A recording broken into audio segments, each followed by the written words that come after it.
ശ്രീ ജ്യോതികുമാർ ചാമക്കാല, ഇപ്പോൾ ഈ അന്വേഷണം പത്മകുമാറിൽ നിന്നും മുകളിലേക്ക് പോകണമെന്നും അല്ലെങ്കിൽ മുകളിലേക്ക് ഉള്ളവരാണ് യഥാർത്ഥ പ്രതികളും എന്നുള്ള വിശ്വാസമാണല്ലോ കോൺഗ്രസിന്. പക്ഷേ പത്മകുമാർ അത്തരം ഒരു മൊഴി നൽകാനുള്ള സാധ്യത എത്രത്തോളം കാണുന്നു? നമുക്കറിയാവുന്ന പോലെ ഇന്നലെ ജില്ലാ കമ്മിറ്റി ചേർന്നപ്പോഴും എം വി ഗോവിന്ദൻ പാർട്ടി വിശ്വസിച്ചവർ പാർട്ടിയെ വഞ്ചിച്ചു എന്നൊരു വാചകത്തിനപ്പുറം വലിയ വിമർശനങ്ങളിലേക്ക് കടക്കുകയോ അത് അവിടെ ഒരു വലിയ ചർച്ചാ വിഷയമാകുകയോ ചെയ്തിട്ടില്ല. അപ്പോൾ കുറ്റപത്രം സമർപ്പിക്കുന്നത് വരെ കാത്തിരിക്കാനാണ് പാർട്ടിയുടെ ആലോചന എന്നാണ് അറിയാനാകുന്നത്. ശ്രീ ജ്യോതികുമാർ ചാമക്കാല. സ്മൃതി, അവിടെയാണ് CPM എത്രത്തോളം അപജയത്തിൽപ്പെട്ടിരിക്കുന്നു എന്നതിൻ്റെ ഏറ്റവും ഉത്തമമായ ഉദാഹരണമാണ് ഇന്നലെ സംഭവിച്ചത്. നമുക്കറിയാവുന്നതുപോലെ ശബരിമല സ്ഥിതി ചെയ്യുന്ന പത്തനംതിട്ട ജില്ലയിലെ ജില്ലാ കമ്മിറ്റിയാണ് ഇന്നലെ യോഗം ചേർന്നത്. അതിൽ തന്നെ CPMൻ്റെ ജില്ലാ കമ്മിറ്റി അംഗമായിട്ടുള്ള കെ പത്മകുമാറാണ് ജയിലിൽ കഴിയുന്നത്. മാത്രമല്ല, അദ്ദേഹം ആ ജില്ലയിൽ നിന്നുള്ള MLA കൂടിയായിരുന്നു.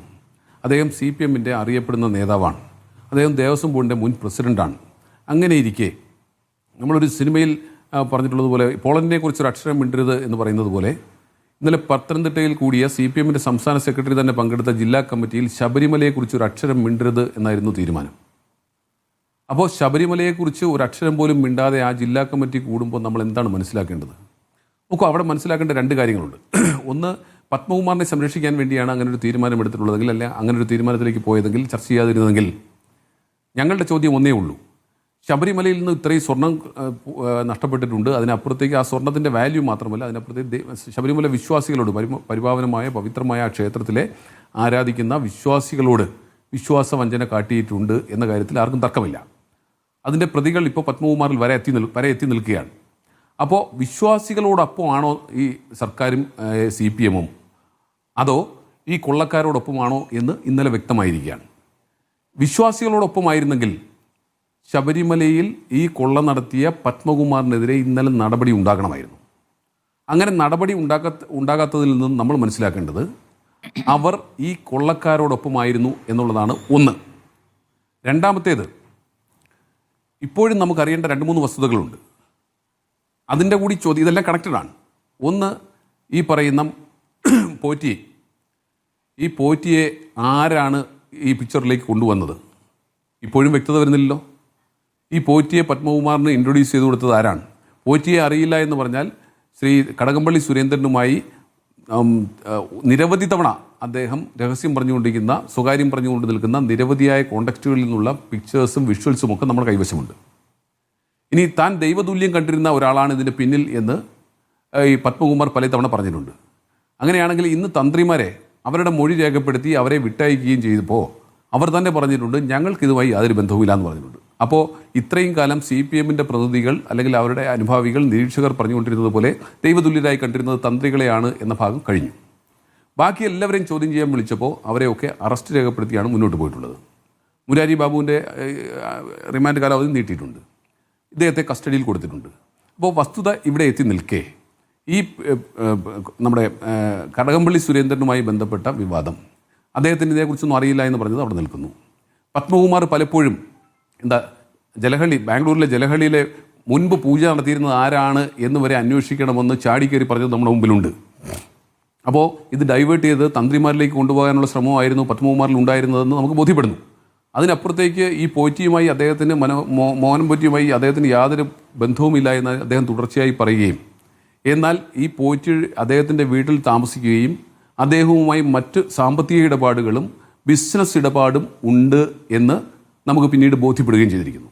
അപ്പോൾ ഈ കൊള്ളയ്ക്ക് ഒന്നാം പ്രതി അല്ലെങ്കിലും ഈ കൊള്ളയ്ക്ക് നേതൃത്വം നൽകിയ രാഷ്ട്രീയ നേതൃത്വത്തിൽ ഇപ്പോൾ ഏറ്റവും മുമ്പിൽ നിൽക്കുന്നത് പത്മകുമാറാണ്. ഇനി ഇതിൻ്റെ മുകളിലേക്ക് പല സ്റ്റെപ്പുകളും വരാനുണ്ട്. അതിലേക്കാണല്ലോ നമ്മൾ പോയിക്കൊണ്ടിരിക്കുന്നത്, അന്വേഷണം പോയിക്കൊണ്ടിരിക്കുന്നത്.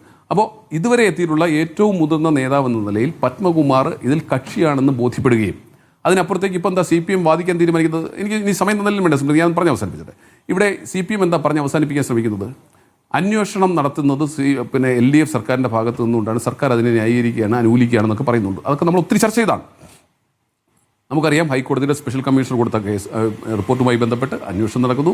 ഹൈക്കോടതി തന്നെ നിയോഗിച്ച ഉദ്യോഗസ്ഥരാണ്. അവർ സർക്കാരുമായി ബന്ധപ്പെടേണ്ടതില്ല, നേരിട്ട് ഹൈക്കോടതി റിപ്പോർട്ട് കൊടുത്താൽ മതി എന്നൊക്കെ. അപ്പോൾ ഹൈക്കോടതിയുടെ നിരീക്ഷണത്തിൽ നടക്കുന്ന, ഹൈക്കോടതി തന്നെ കണ്ടെത്തിയ ഉദ്യോഗസ്ഥർ നടക്കുന്ന അന്വേഷണം. അതുകൊണ്ട് തന്നെ ആ അന്വേഷണത്തിൻ്റെ ഭാഗമായി കുറ്റക്കാരനാണെന്ന് പത്മകുമാർ കണ്ടെത്തിയിട്ടും അദ്ദേഹത്തിനെതിരെ ഒരു നടപടിയും ഇനിയും വേണ്ടതില്ല എന്ന് CPM-ന്റെ ജില്ലാ കമ്മിറ്റി തീരുമാനിക്കുന്നെങ്കിൽ CPM-ന്റെ ജില്ലാ കമ്മിറ്റി എന്തുമാത്രം പത്മകുമാറിനെ ഭയക്കുന്നു എന്ന് നമ്മൾ ഓർക്കണം. പത്മകുമാറിനെ ഭയക്കുന്നത് എന്തുകൊണ്ടാണ്? പത്മകുമാർ വാസുവും പലതും പറയാൻ ശ്രമിച്ചാൽ CPM-ന്റെ ഉന്നതരായ പല നേതാക്കന്മാരും ഇതുപോലെ തന്നെ അവരെയൊക്കെ ഈ സ്പെഷ്യൽ ഇൻവെസ്റ്റിഗേഷൻ ടീം അവരെ കസ്റ്റഡിയിൽ ചോദിക്കേണ്ടുന്ന സാഹചര്യം ഉണ്ടാകും എന്ന് നമുക്കറിയാം. അതിലേക്കാണ് നോക്കൂ സ്മൃതി, ഒന്നുകൂടി മനസ്സിലാക്കണം. തുടക്കത്തിൽ എന്താ പറഞ്ഞേ? ഒരു പോറ്റി മാത്രമായിരുന്നു, ആ പോറ്റി അങ്ങനെ അങ്ങ് പോയി.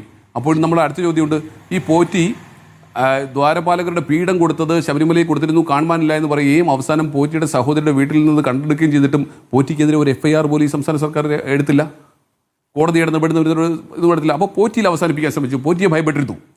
പോറ്റിയുടെ ഭയം കഴിഞ്ഞതിന് ശേഷം അടുത്ത സ്റ്റേജിലേക്ക് കടന്നപ്പോൾ ഉദ്യോഗസ്ഥരിലേക്ക് എത്തി. അപ്പോൾ ഉദ്യോഗസ്ഥരിൽ അവസാനിക്കും, അവർ അതിനപ്പുറത്തേക്ക് പോകാതിരിക്കാൻ സർക്കാർ ശ്രമിച്ചു.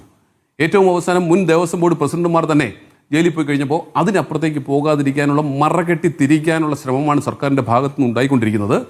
അത് അവിടെ കൊണ്ട് നിൽക്കില്ല. നിങ്ങൾ എങ്ങനെ മറകെട്ടിയാലും നിങ്ങളും അവരും തമ്മിൽ യാതൊരു ബന്ധവുമില്ല എന്ന് പറഞ്ഞാലും, മതിലുകൾ സിനിമയിലെ പോലെ KPSC എഴുതുകയും എന്താ പറയുന്നത്, മമ്മൂട്ടിയും ഒരു മതിലിനപ്പുറവും ഇപ്പുറമാണെന്ന് പറയുന്നത് പോലെ ഞങ്ങൾ തമ്മിൽ യാതൊരു ബന്ധവും ഇല്ലെന്ന് പറഞ്ഞാലും ഇതൊക്കെ തെളിയുക തന്നെ ചെയ്യും.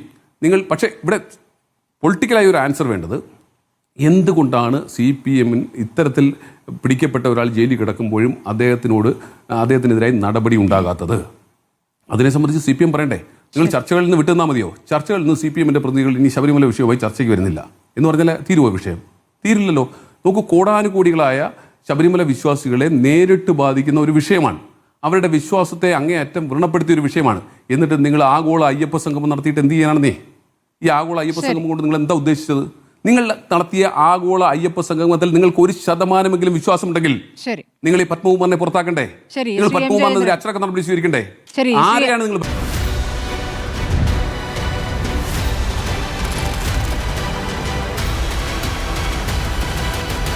ഡിബേറ്റ് വിത്ത് സ്മൃതി പരുത്തിക്കാട്.